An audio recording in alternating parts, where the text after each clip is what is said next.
'Tis I, Marinara Man.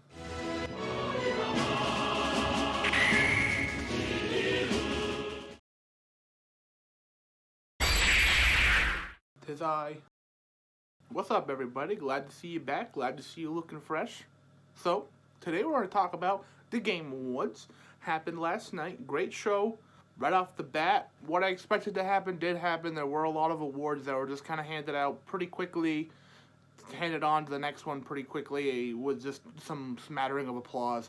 I think it's a little forgivable this year considering we can't have everyone at the show. So having all the awards given out so quick isn't that big of a problem because we can give a lot of awards to a lot of people and then just send them out later. There were a lot of moments where the devs were allowed to speak. The Among Us team getting to speak was a lot of fun.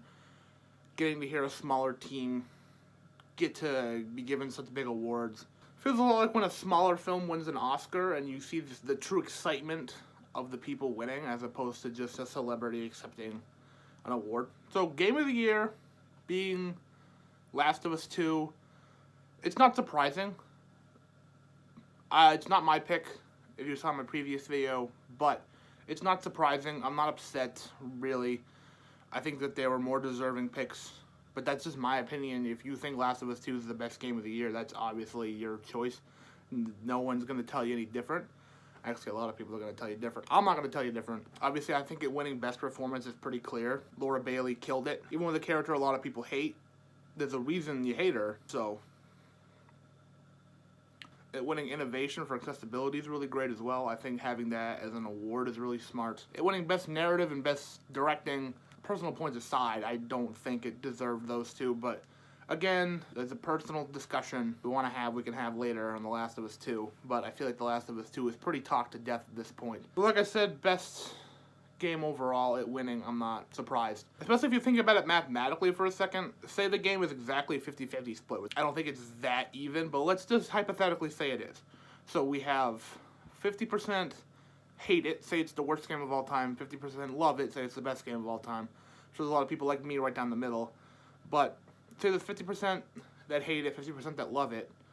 If the 50% that love it voted for it, and then there's 5 other picks for the 50% that say, I hate it, just pick something else so it doesn't win, mathematically the 50% is going to win, majority-wise, when there's 6 picks. So, like I said, I'm not surprised that it won. But if you think about it mathematically for a second, it's really not too big of a surprise that it won. Shout out to Ghost for winning Best Art Direction. I wholeheartedly agree. I think it's one of the most beautiful games I've ever played. I've never spent that much time in a photo editor. A lot of people love photo modes. I don't really care for them all that much. Holy moly, did I spend a lot of time just messing with different effects and looks and angles to make the photos look beautiful, because the game provided that kind of power to me, you know? Getting past the winners, obviously you can go look up all the winners if you want to. I was right on Best Fighting Game. I was right on Best RPG. Not the one I wanted to win, but the one I expected to win one. But fair enough. Great game nonetheless. No Injustice 3. So again, I wasn't expecting. I was just hoping for. So, but leading off of that, there were a lot of announcements last night. And a lot of good ones as opposed to last year, which there wasn't very many good ones. Starting off the show was actually the Smash reveal, which I was beyond surprised that that's what it started with.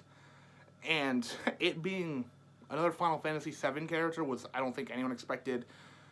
Sephiroth, the one-winged angel, was here. When I heard that music, I knew, and I was excited, and I was ready to play him. I hope he's great. I hope he's not too overpowered, but I hope he's great to play as. I hope he's good fun. The next big announcement I want to talk about is, Perfect Dark's coming back. I've said for a long time that Xbox doesn't use Rare's library that well. Obviously, they messed up Banjo-Kazooie in previous years. They brought him in Smash, so that's good on them. Killer Instinct came back. There was a new GoldenEye game, but that's really not their property. But Perfect Dark coming back, I think, is really smart. I think it's really smart to have a new Xbox exclusive that way. One interesting thing, though, that the Game Awards did was as soon as Xbox had a reveal, they were immediately like, oh, check out this one that's coming to PlayStation 5. I don't remember immediately what happened after Perfect Dark, because Perfect Dark honestly shadowed whatever came after it. But it was still strange that it was like tit for tat. Xbox got one, PlayStation got one. Speaking of game franchises coming back, Capcom's bringing back Ghosts and Goblins, which I didn't really see coming. I know there was a leak ahead of time which was kind of a shame. Obviously, leaks happen, but I'm surprised there weren't more leaks than there were. This one being leaked isn't too big of a problem because it's not that big of an announcement, but it's still really cool to see an old Capcom franchise coming back.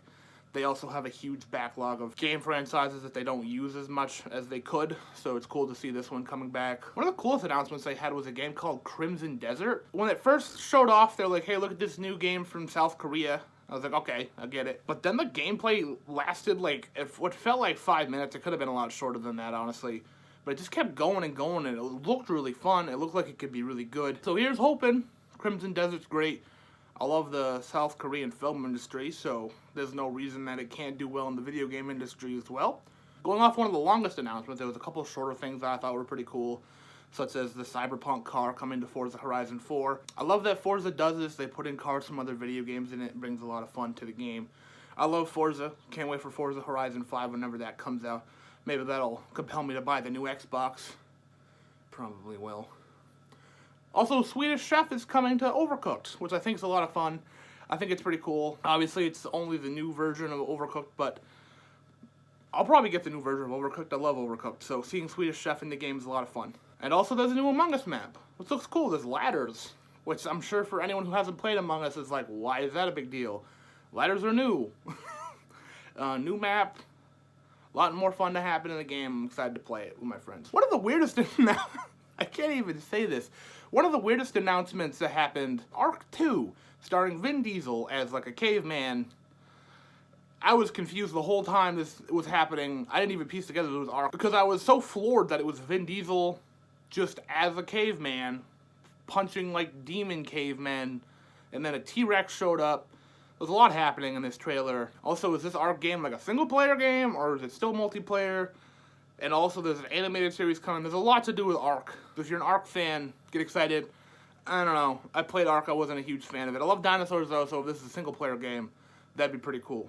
Also, I thought it was like a Turok game. That's what my mind immediately went to. But then my brain backtracked to how Vin Diesel is Bloodshot, and Turok's in the same comic book universe as Bloodshot. And they probably wouldn't have Vin Diesel play both Bloodshot and Turok. That'd be very weird. And there's a couple evil games. Get it? Get it? Evil games? Like Evil Dead coming, which is dope. Love Bruce Campbell. Love to see him. Love to see him on my screen. Glad to have him in a game again.